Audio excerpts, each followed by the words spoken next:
My name is Chon. I'm going to talk about contactor. Contactor goes to outside condenser unit.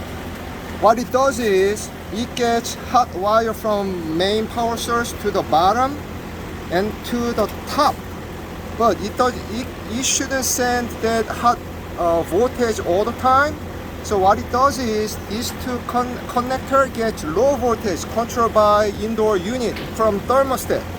Once the thermostat sends signal to send that hot voltage, they get 24 volt on both sides. Then there's a magnetic puller that energizes pulling this contactor inside. This is called contactor plate. When it goes back by magnetic, it contacts from this end to this end.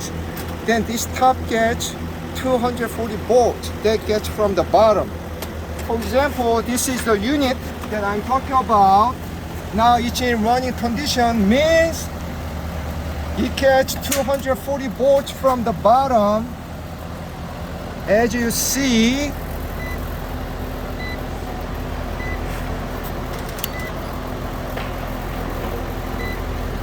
.242 volts, and top also gets 242 volts.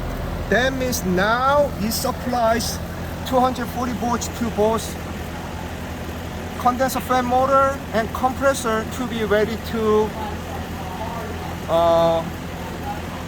make it work properly.